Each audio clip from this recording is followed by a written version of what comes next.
Efficiency Unlocked is hosted by two tech-savvy physicians and dear friends of mine, Doctors Adam Karu and Dale Gold, who are experts in using technology to automate routine tasks and increase efficiency in everyday and business life. Let's see what they have for us today. Stay tuned for this series of episodes where we'll be discussing the game-changing impact of AI in the realm of patient care and physician well-being. Get ready to unlock efficiency with NerdMDs. Efficiency Unlocked. And I think the time is ripe for some of us willing to be so bold to really come together, combine resources, accelerate, and stand tall, very tall, in this increasingly crowded space. So we're really happy to join the Commure family. It does a lot of things for us. That was Ian Shakil, the founder, director, and chief strategy officer of Augmedix. He was just teasing the recent news of the collaboration announcement between Augmedix and Commure. Listen to the end of the show for more details. Ian oversees corporate strategy, corporate development, and business development, as well as strategic partnerships. Prior to his work in Augmedix, he served as an advisor for Edwards Life Sciences, a marketing and business development consultant for MC10. Ian has a BSc in biomedical engineering from Duke University and an MBA from Stanford University Graduate School of Business.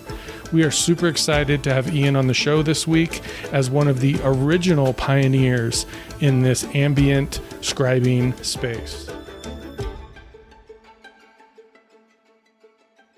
Welcome, Ian, to the show. We're super happy to have you on this week and hear more about Augmedix's story and your story. So welcome to the show. Great to be here. Thanks for having me. Yeah, thanks. And we got Dale on tonight too, which is great to have the co-host opportunity. But, I think jumping right into it, Ian, I mean, we'd love to find out more about the person, behind some of this. And, we know Augmedix has been around for a while and was, in kind of this space well before this generative AI boom came. So we'd love to hear a little bit about your kind of backstory about why and how you've kind of taken it to where we are today. Yeah, I know it sounds rather crazy, but we founded Augmedix a little more than a decade ago now. Just to say those words, it sort of makes me tremble to say that. But healthcare is hard, and everything in healthcare takes a little while. The origin story is really fun. A lot of these ideas come out of my time while at Stanford. I was there at the business school. You're not supposed to tell people that. And somehow there, I became friends with a guy in the med school. And you're not really supposed to become friends with people over there, but nonetheless we did. And way back when, nearly a decade ago, we decided this emerging digital health space was so very exciting. And we wanted to keep in touch and do something big and bold in the space. And like everyone at Stanford, we caught this sort of startup virus and would spend a lot of time on this topic. And fast forward to the summer of 2012, I had a eureka moment in Dolores Park in San Francisco. Right, I had just graduated and came up with the idea of founding Augmedix, and through a lot of interesting journeys and stories, convinced Pelu, my co-founder, who was a fourth year at Stanford in the med school at that time, to drop out and join me, and together launch the very first company in this space. To pioneer technology to deburden clinicians at the point of care and allow conversations to become notes. The fun part of the story really was at Dolores Park. While there in a sunny, weekend day, I think it was a Sunday, I was hanging out with a bunch of Googlers in the park at the time. And one of the Googlers in their backpack had a secret prototype hardware device they called Google Glass. And the Googler friend of mine said, "Why don't you try these on? Let me know what you think. Please don't take a picture. The world doesn't know about this, but you just let me know." So I'm sitting there in the park and I put on these glasses and I'm like, these are so cool. Never giving this back to you. Have you thought about doctors? Here's what you could do. And I more or less started envisioning Augmedix, as you now know, right then and there in the park. And of course, the Googlers there laughed at me and told me, no, we're thinking about dads in the park and GoPros and selfies and hiking and all these like sort of consumer applications. We agreed to disagree. We parted ways, and that's where I became frustrated. And sometimes frustration is kind of the mother of innovation. And a few weeks after that, I decided, they were wrong about that device, Google Glass. I'm going to build the first glass company, make it for enterprise, make it for clinicians. And that's kind of where I got spinning and why, and when I called up Pelu, and we together started scheming on how to build the company that is now Augmedix. And you may have noticed nowadays, most of our clinicians don't use Google Glass as their front end device. Actually, a few dozen still do. But overwhelmingly now our clinicians use smartphones that they take with them and place on stands and surfaces, or in some cases they keep in their pocket and they use external devices to augment them. But that is actually kind of the kind of how it all began in a very Silicon Valley way. No, I love that. And it's, I think it's crazy that, 10 years ago, seems like a long time ago, but like the concepts that, I'm sure were in your mind back then they're the same things that I know Dale and I have kind of thought about for years. And just, it's kind of like, I remember I've shared this on the show before, but I remember talking to some of our doctors and like telling them, that there's going to be a day where you don't have to like touch that keyboard as much, or you don't have to interact with the EHR. You don't have to be so like kind of directive to it. I guess it's been a long time coming that we're finally starting to see, some significant jump. And, I think, I guess around those lines, like, as your company was, obviously growing and maturing, how, as this large language model kind of started spurring up, and there's lots of others. How did you guys start to approach that, or what? I'm just interested in what was going through your head, as this was rolling. I think it's we talked about the hardware shift just a little bit just now, but the more interesting shift in the company is sort of what's happened in the back end. That's really where the interest in the action is. So first of all, if you were to see a PowerPoint deck from Augmedix a decade ago, now you would actually be pretty impressed. You would say that more or less describes ambient documentation as I know it. It has all the value propositions right. It has the experience workflow right. They use a few funny different acronyms and jargons that maybe were vintage, 10 years ago and not now, but it's more or less usable.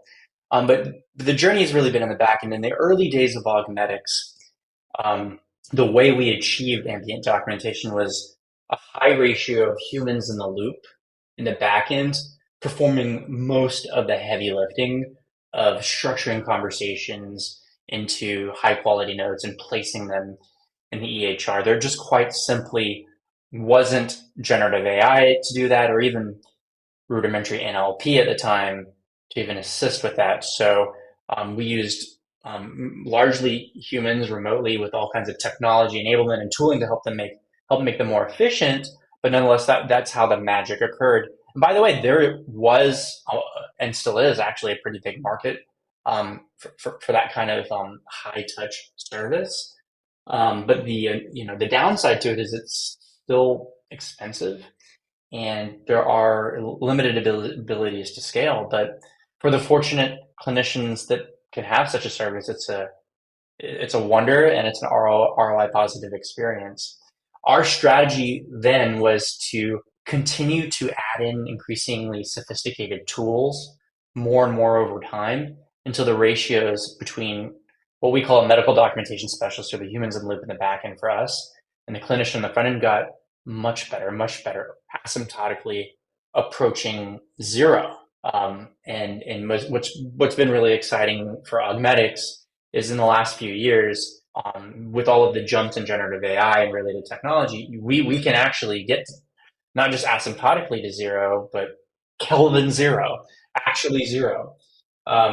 And so right now, Augmedix, due to its heritage and its path, and it's really cool. We actually have 3 different service lines today. The service I've been talking about, where there's a human in the loop on a more or less synchronous and high ratio basis, that's what we call Augmedix Live. There's a lot of benefits to having Augmedix Live, in that you have an interactive human in the loop that's with you, during your shift, and you can seek all sorts of clarifications, and you can get a lot of above and beyond the note capabilities, very sophisticated forms of pending orders and reminders and all kinds of things. If someone was paying for my Augmedix, I would want Augmedix Live. We've launched and GA just last year a service we call Augmedix Go, which is pure AI, no humans in the loop, or the right way of saying that is the clinician is serving as the human in the loop. And the benefit to that is, let's call it what it is. It's radically more affordable. It's nearly an order of magnitude more affordable. And by way of that, you can offer that to an enterprise in a much more SaaS-like deployment with SaaS-like scalability. So you can go from serving the lucky doctor to the every doctor and other clinicians, which is a good thing. And then we actually all offer an intermediate solution. In the middle, we call Go Assist. With Go Assist, we let our technology do most of the heavy lifting of note creation, but we still offer the opportunity for the human in the loop to come in asynchronously and perform any kind of last mile. If there needs to be some QA in certain workflows, that can be helpful. If there's complexities with that particular EHR integration or with the way that clinician handles their dispersed templates, there just may be reasons why you want an asynchronous human in the loop. So we're actually hitting it on one of our unique differentiators. On one platform, one common technology, one integration and support modality, you've got Augmedix Go, Augmedix Go Assist, Augmedix Live, so that we can approach an enterprise health system and mix and match and meet most any need for any clinician within a large system and allow for fungibility across them. And I really don't see any other player in this space that has the capability to kind of span up and span down with that level of fungibility. But you can see how our heritage and our journey kind of allows us to have that family of products. And that journey also allows us to have just incredible clinical mastery, workflow mastery, over 10 million notes in most every specialty imaginable. I believe makes us just standouts from a note quality point of view. We really know what good notes look like, and we have the data to show it and prove it, and machine learning control to it and guardrail against it. And for that reason, another differentiator we have is we simply serve the widest spectrum of specialties and settings with all of our products versus anyone else in the space. And most critically, we boldly go where others have yet to go for the most part, and that's in the hospital. We are first to market with ambient in the ED and ambient in the hospital in these much more chaotic and difficult environments. Yeah, I'd love to chat about the ER stuff that you guys have done with one of the large health systems, right?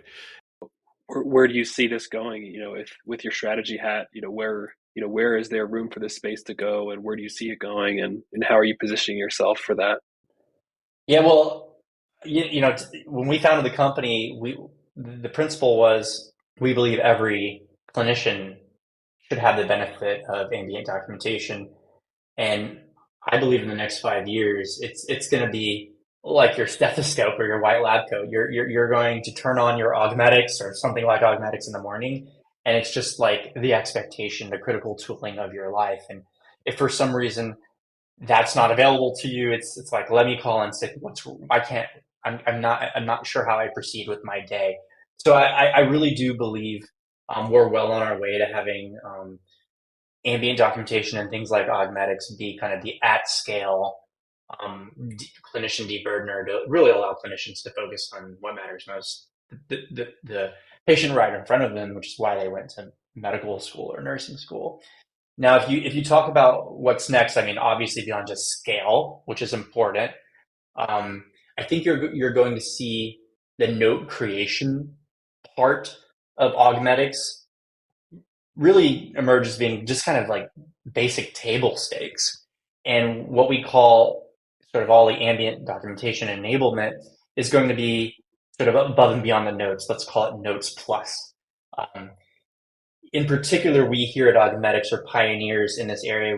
There's so many different names for it, but we call it the bidirectional ambient capability. So where most of our competitors spend most of the time talking about ambient as sort of a one-way street, conversation takes place in the room, note ends up in the EMR. We then and still now think of ambient as a two-way experience, where not only does the note end up in your EMR, structured in sections, mind you, but also back into the room or back to the point of care, we're serving up in UI, in flow, sort of guidance that actually affects behavior change at the point of care. And yes, I'm aware that EMRs have had the ability to have flags and nudges and kind of affect change in that way. But I think we all know those are summarily ignored, unfortunately.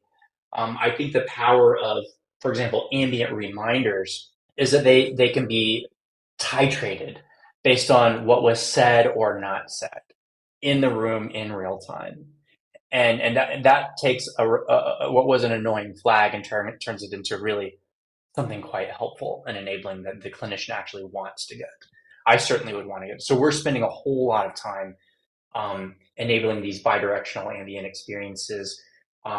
We're mostly focused in the first basket of ambient bidirectional capabilities in the risk and safety arena, which tends to be clinician pleasers. And we're piloting and expanding many of those right now at HCA and in the ED and in oncology as well. We have first-party versions of content in Logic as well as third-party content from our partners at the Sullivan Group, which is really exciting. And then the next wave of bidirectional capabilities we're launching is in and around CDI and coding and guidelines and other really critical, exciting areas. So I think you're going to see kind of a shift left where things are just rapidly going to become table stakes, and then everyone kind of keeps being focused on these more intelligent bidirectional capabilities. Certainly we are, and more interesting data capabilities and ambient ordering. And I don't know, by the time we talk next in 6 months, I'm sure my answer will be very different. And all the things I've just said will have shifted left, and there will be even more things. And that's just sort of the relentless curve that we're working on. But I think that's the future for us, and I think for this industry. I think another kind of future thing you're going to see is that the market is going to acknowledge the incredible data value of ambient documentation. It's not just about filling in the big white blocks in your EHR, but the very fact that you have sort of the super structured proto notes before you even render it into Epic or Meditech. There's so much valuable structured data in there, and it can unleash so much value for various upstream and downstream processes within healthcare. And one day, I think the data value associated with Augmedix and others in the space will eclipse the perceived service value of time savings and deburdening, which is kind of a big thought, but I think a thought that I think will be realized sooner than you would think. Yeah, that's really, the way that I think about it, and I think that it's really great to hear you think about it that way. From a super high level technical, we don't have to go into the weeds, but how do you think about, or how would you have someone think about this kind of clinical support with the ambient, the two-way nudge, in terms of like technically, how close are we to being able to, as you're having the conversation, have the nudges in real time? What needs to happen for us to get to that point, and what are the limitations that you guys fight on that? It's just something I'm curious about. Well, we're doing bidirectional nudges in the risk and safety category right now, and we've already even mentioned that publicly with regard to our ED users in HCA. And the experience is very, very, very interesting. So the key is actually there's a lot of UI innovation that needs to happen. So a lot of folks with their ambient application, they're used to seeing a tracker, right? And I'm picking up my phone. I'm clicking my 9 a.m. That's Ashley. I'm clicking into Ashley, and now I'm having my visit with patient Ashley, and then I'm done, and I see the note. But we've created a much more advanced UI that allows you not only to do that, but to see these inbound ambient reminders in a way that isn't jarring, that is in flow, that doesn't feel like taxing work to be done. And more importantly, it gives you the natural ability to respond to them. So you can just talk your way through addressing those or not, and not treat them like burdensome clicks and to-dos. So there's a lot of UI innovation to make that happen, as well as model innovation to make the bidirectional experience possible. Now, here's the challenge, I would say. In Q2 of this year, we're in Q2 now. We're mostly deploying these ambient bidirectional experiences in our hospital-based users, where the clinician is in and out of the room multiple times. So I'm an ED doc, and I go into room A and I have my encounter number one, and I might go back in multiple times, right? And I actually probably will. And so there's lots of opportunities for me as the user to see the nudges as I'm in and out of the room and interfacing with the UI. So we're kind of more doing those reminders in those in-between periods versus jumping into the middle of the conversation. So that's kind of where we're iterating and learning and teasing. We ultimately do want to bring ambient reminders into more standard ambulatory visits that are kind of one shot, not in and out multiple times. But that's going to be that's going to require a bit more innovation. We hope to launch that in the second half of this year. The long story short, most of the reminders should not intrude on the conversation. You wouldn't want, I know you're clinicians and you would not want that. Most should be held to the end, but some, and only some, should jump into the core visit. And getting that distinction right is a work in progress for us. Yeah, it's super interesting to think of that. I mean, we're talking about, I guess, for kind of, if anyone's listening that's kind of not in the healthcare space, there's a concept of some sort of alert that pops up on the computer, when a clinician takes some sort of action. And yeah, it's very nuanced in this space, because I mean, the whole benefit of like having an ambient solution is that you get to be that connected conversation, with the patient, and you don't have to be staring at a screen. But yeah, it's but you're right, Ian. I mean, I think there's times where there could be some things, that are talked about where almost like, if like the AI wasn't, and if like it was anticipating some next step and the clinician wasn't taking it down that path, like it should give them some sort of nudge. It's I mean, I think of it like, like with the smartwatch, where it, there's times where it feels like it's tapping you or something. Like if there was something like that to just kind of give that unique alert. And you mentioned watches, by the way. That is something we're developing right now. And we are developing a broad spectrum of hardware support above and beyond the phone, watches being one of them. Instrumented in-room equipment is another one of them. So we at Augmedix are going to kind of bleed into your intelligent environment and be rather hardware agnostic. No, that's very cool.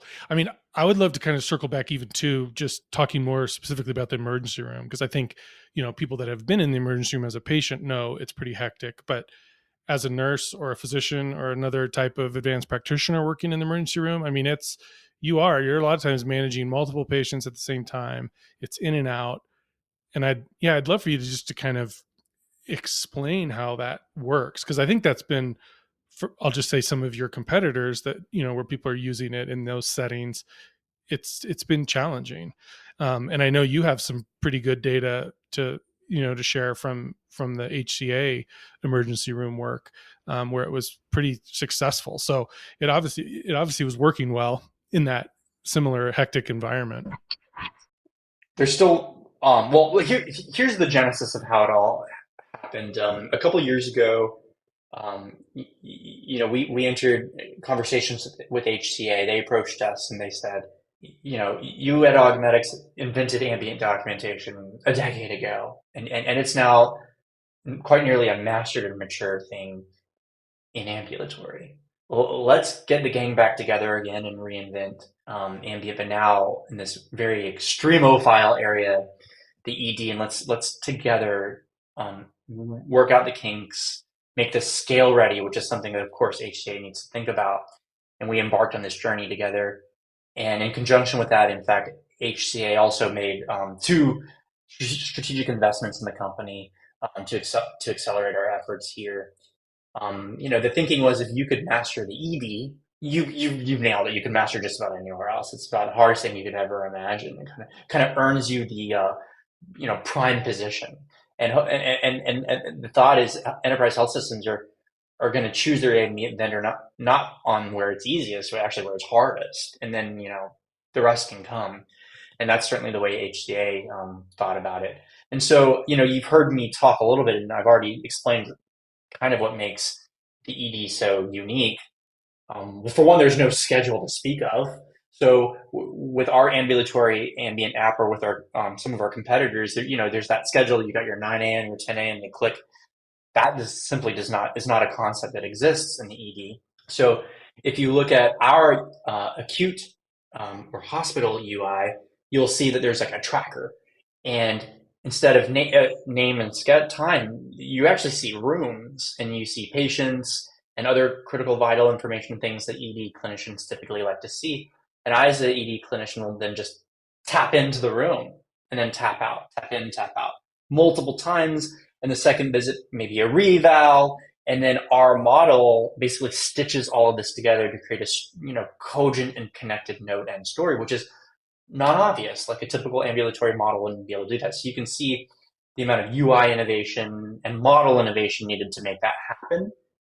In addition, the acoustics are as crazy as you could have possibly imagined if you've ever been in the ED. I'm sure you have. And sometimes there's not even a room to speak of. And so we've created all sorts of helpful improvements to our ASR speech recognition capabilities, our adapters there, and even hardware, accessories on the phone, around the phone, to kind of improve the audio in these extreme environments to make it work. And then I would also say, like, the type of EHR integration to make all of this work is no small feat. Populating that tracker is not easy, and populating in the kind of high frequency, like very nearly real time way that an ED clinician would want is just yet again not an easy thing to do. So to pull all of those things together in a productized, scalable thing, well, that's the mission we're on, and we're well on our way to doing that with HCA. We're currently deployed in 4 different hospitals there, and we've indicated that our intention is to grow this year, and I'm very excited about that. No, it's great. I mean, and I assume the feedback from the clinicians using this in the ED has been strong. Is there anything you can share around that? I mean, it's unbelievable. I love, we were just actually doing some ED demos a couple of days ago in the Tampa area, and people are just like, this is magic. This is awesome. I want this now. And the clinicians wax poetic, and it's really cool. I know we talked about how Augmedix was founded a decade ago, but I still get excited and smiley, and that sort of founder goosebumps. It's day one energy when I see clinicians play with Augmedix Go, in particular in the ED environment. I think it's going to be huge. Yeah, no, it's great you guys are tackling that space, because it's definitely not easy. I mean, I worked internally in our system in essentially a very high capacity urgent care setting, but it was kind of structured the way an emergency room would be. And, it was very much like trackboard, in and out of multiple rooms, waiting for results to come back. I think folks, people outside of healthcare don't realize how much stuff actually it's, an emergency room visit is like an ambulatory visit, plus the follow-up of the labs, plus like additional workup, sometimes multiple steps. And being able to synchronize all that is crucial, and I'll be honest too, when you're managing that many people, I mean, I don't think ED physicians and nurses are amazing, but people are scribbling things down on pieces of paper, and our brains, I mean, you can't remember enough of that. I mean, right? Like, it's hard enough to memorize a phone number that you don't know, like just after reading it on a piece of paper longer than a couple minutes. Like, so that's pretty cool.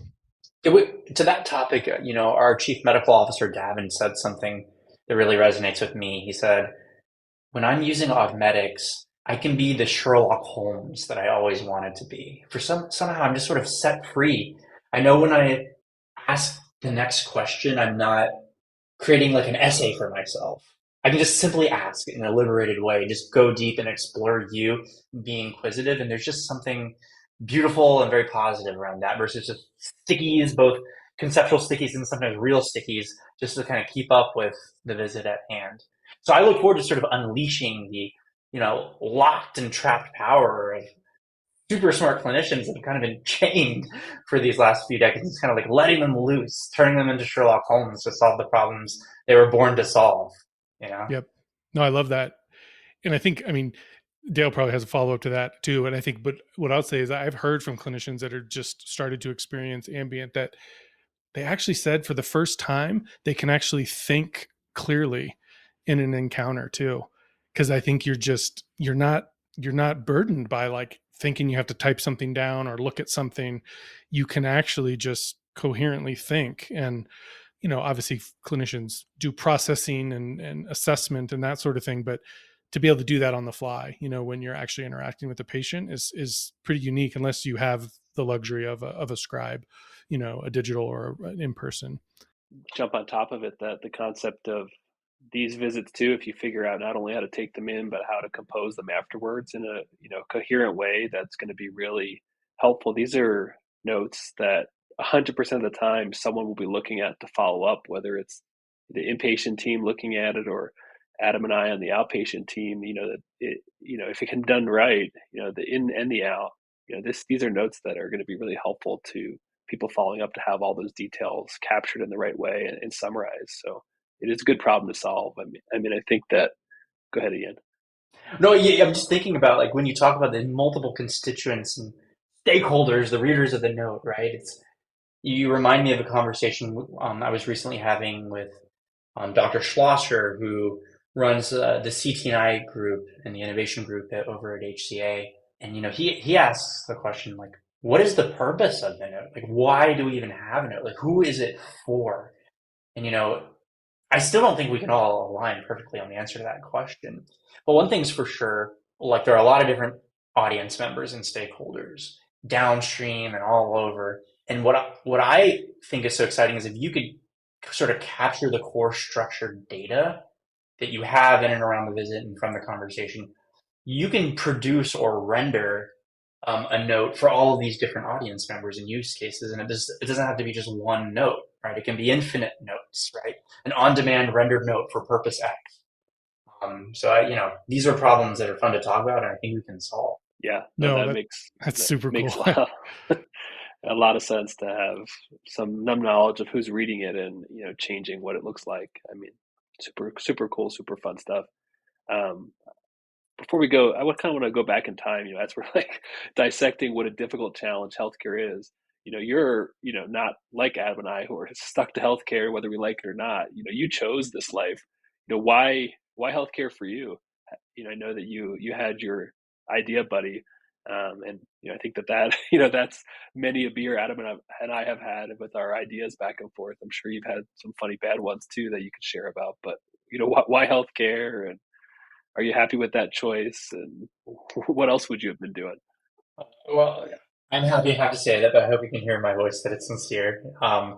The I originally studied biomedical engineering when I was an undergrad. I just thought my interests are so broad. I get excited about so many things. So I'm excited about the bio, the healthcare, all the hardware engineering, the software engineering. I just kind of like the intersection, and there's just so much intersection in healthcare, which is cool. And then secondly, I'm drawn to feeling proud about doing good, and you can achieve that in healthcare. I say to a lot of our colleagues here at Augmedix, we're not building another restaurant reservation app or Twitter for cats or something. We're building something that's quite literally improving the broken healthcare system and expanding access where we very much need to. So like if you're going to spend on a late night on something, this is something worth spending a late night on, and it certainly drives me. And then prior to founding Augmedix and prior to the crazy moments at Dolores Park and such, my health, I have had a bit of a mini healthcare career. I worked for a lot of years at Edwards Life Sciences, mostly in the cardiac space, and that's where I really got to see the pain points of clinicians and doctors, and why I even thought in the first place about helping doctors in Dolores Park and their pain, because I had seen it in that context. And then I've worked some years at Intuitive Surgical and MC10 and just various other wearable and sort of quasi-augmented reality sort of companies. So you can see how these have all stitched together to kind of get my head in the game and think about Augmedix and be in the right place in the right time. It's all coming together now. We appreciate you putting your energy into solving these healthcare problems because we need all the help we can get. Yeah, totally agree. And it's so funny because, Dale, we've been talking for almost 35 minutes, which has gone by very quickly. But like Dale, that question Dale just asked you was actually one of the questions I had down for our nerd alert round, which I typically will ask, is there something that you wouldn't have gone into, if you didn't do this?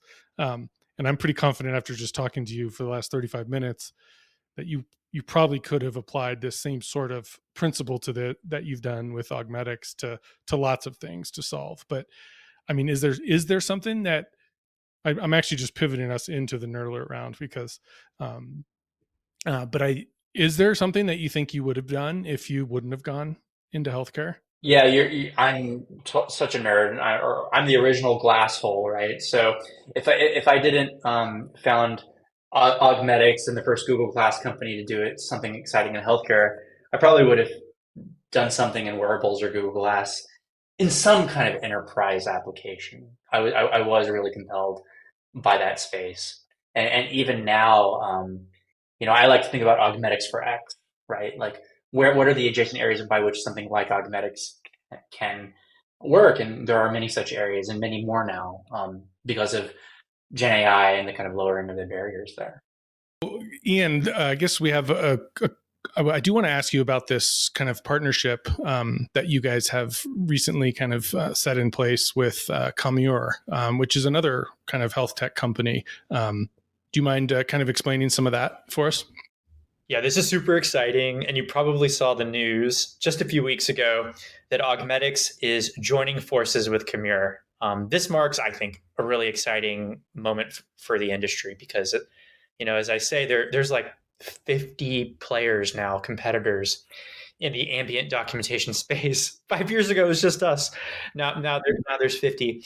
And I think the time is ripe for some of us willing to be so bold to really come together, combine resources, accelerate, and stand tall, very tall, in this increasingly crowded space. So we're really happy to join the Commure family. It does a lot of things for us. So I don't know if you know a lot about Commure, but they have a lot of incredible technologies and products in the digital health space. They offer all sorts of EHR co-pilots. They offer all sorts of RCM and coding capabilities. They offer Internet of Things capabilities. They have incredible customer reach. They have their own ambient and AI programs.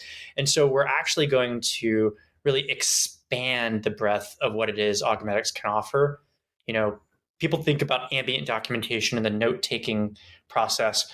But as I've been saying, people are now thinking of that as increasingly table stakes. How do you embed coding and RCM and all these upstream and downstream processes? Our collaboration with Commure and their Aphelis capabilities will allow us to really forthrightly accelerate and beat the market on embedding some of those rich capabilities so that we can offer a suite of solutions. And because if you go to a health system now and you talk to the CIO, they're tired of buying point solutions. They want this suite, this platform experience. And now we're going to be able to do that. And I'll just add, they have a very growth and AI forward mindset when it comes to their acquisition of Augmedix. And all of our intentions to accelerate on AI and future development just going to accelerate even faster with the weighty resources of Commure by our side. That's awesome. It totally sounds like this is a perfect match, so to speak, in this space. And I think you really hit it on the head because there's been several guests on our show where we've talked about, eventually are we going to turn into like just these thousands of point solutions, and it's tough. Like that's not sustainable, unless it's like in some sort of, I think of like the App Store model or something where like, a big sea of options, but in healthcare, I don't think that that's going to come around. So I think it's super wise to see that partnership. I guess the follow-up question to this is like, can you kind of theorize or kind of think about like how you maybe see like Augmedix like coming together with them, like with their platform, and what that could bring kind of future capability to the Augmedix platform?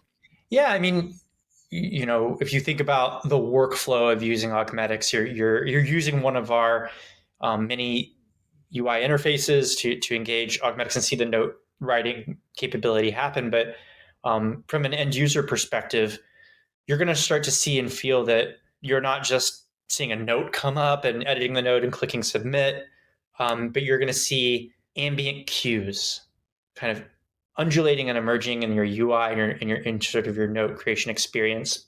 And those cues are going to start to cover a lot of different domain areas, patient safety, CDS, CDI encoding.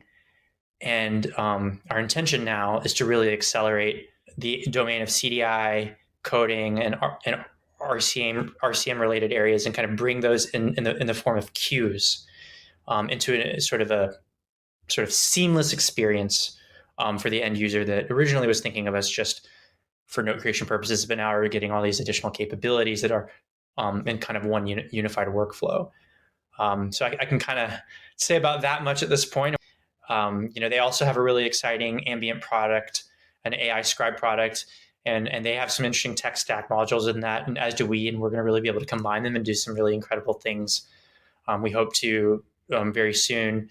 Another thing that the market has made note of is, our mutual relationship with HCA. We've had a long time, highly innovative relationship with HCA, who's an investor in Augmedix. They've had a long time innovative relationship with HCA. HCA's Dr. Schlosser is on the board of Commure. And so we're really looking forward to combining forces and doing things faster and better, kind of with that common partner by our side as well. No, that's great too. And that was going to be kind of sort of my follow-up question was, how is this going to actually affect kind of existing customers? And obviously the HCA one is like kind of like a super partner customer now, but like, yeah, if someone was like just using Augmedix Go or one of the other Augmedix products, what? That's a really important question. And we were really intentional to give communications to all of our partners and customers immediately when we announced this partnership that all of our product lines will continue to be supported. So people love us for Augmedix Go, Augmedix Go Assist, Augmedix Live. We have super fans in all of those areas. And all of our clinician users can rest assured that we're going to continue to support and invest in all of those three product lines, and all of our sort of quality service obligations and our reputation to all of our 20 plus enterprise health systems and other customers. They can expect nothing but just continued great service and support from us on the product lines they love. And just really from their point of view, should just expect faster future development, faster kind of improvement to our AI models than would otherwise be the case due to this coming together in this partnership. That's what I assumed was going to happen. But, I feel like sometimes when you read these things, you think these like founders are just kind of cashing in and going off into the sunset. But no, this sounds like it's going to still be a great product. And honestly, will probably become it'll become a better product. I have no doubt that that's the case. And, we're all in it for the long run. The leadership of Commure, the leadership of Augmedix, and our close customer partners. So I think we're forming an amazing ecosystem and a unit here we're just getting started. All right, let's do a few more fun questions to wrap this out. And I'm going to hit you with this next one. Do you have a favorite hobby, like outside of work? I'm sure you're busy but do you have something that you really enjoy outside? I mean, I know everybody says this, but I'm a total travel bug. Half of my family lives in Asia and Bangladesh, and I'm just sort of always on an airplane. And if you need travel tips, I'm your guy. That's good. Well, follow-up question. I mean, do you have like a favorite place that you've been? My family and I go a lot, on a regular basis to Thailand. It's the right kind of get out of your head, get out of your mind, like exotic cold water in your head. Where am I? With a lot of the creature comforts that you might still like, and a little bit closer to home. San Francisco is where I live. If I need a little bit more of an accessible, change of pace, you can find me up in wine country pretty frequently as well. Yeah, that's not a bad place. I grew up in Sonoma County and Napa County, so definitely familiar with that territory. Not a bad place to hang out on the weekend. If you could have a superpower, what would it be? Oh man, my brain automatically goes to all like the cheap ones. Yeah, I think we all But do. I mean, just you, omniscience would be pretty good. I'll take that one if I could have it. I feel like it'd be a gateway to other superpowers that I might like. Maybe I'll regret that once you grant me that. But I'll without knowing, I'll still take it. No, very cool. Knowing what I know. This is actually a fun one that we've asked a couple times in some of I think some of the shows we haven't released yet, but did you watch television when you were a kid, teenager, or currently? I did. As inglorious as it is to say, I would sometimes eat TV dinners and watch television and other such middle class trappings, No, like most American kiddos. Is there a TV show from like your childhood that you would like love to have like participate in? You're gonna guess. You're Star Trek Next Generation, right? You know I was gonna say that, right?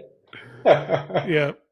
No, that's exactly. I asked my wife that question recently too, and that's actually what she said. She's like 100%. Of course. She's like, and I was like, "You want to live on like a ship? Like that just is." But she's like, "It's the coolest ship." So no, totally. So we always like to ask our guests to if they have like a personal efficiency hack or some sort of tool that they use that is worthy of sharing, if people are not aware of it, or even if it's something that is kind of common that you feel like you just couldn't live without. I'm kind of a less is more person.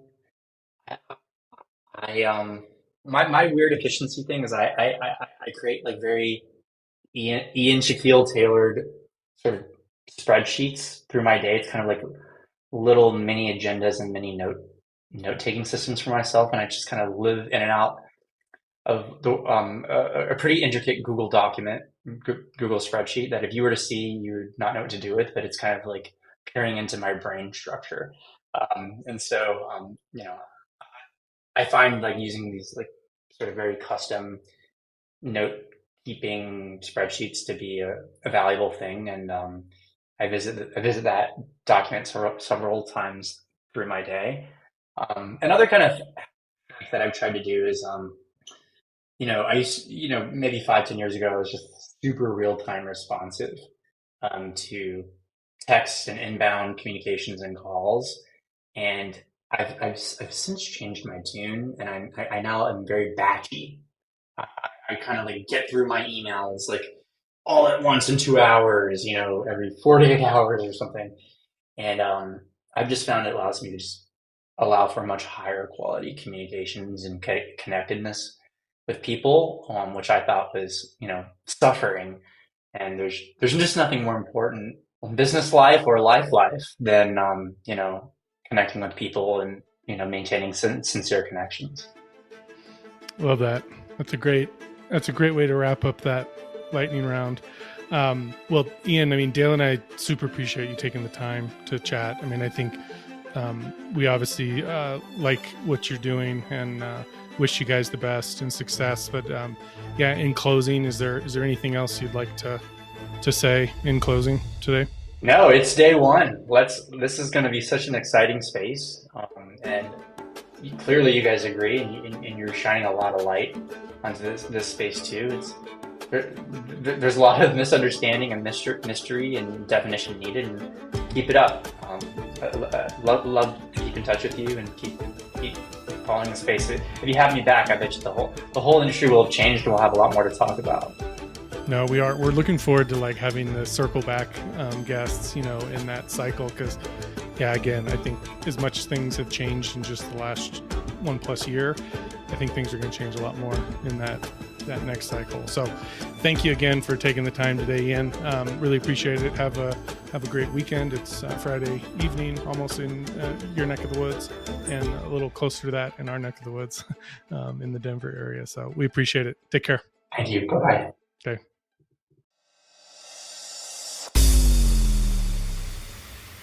Thank you for listening to Efficiency Unlocked, nerd tested, MD approved. a Nerd MD's podcast by Drs. Adam Carew and Dale Gold.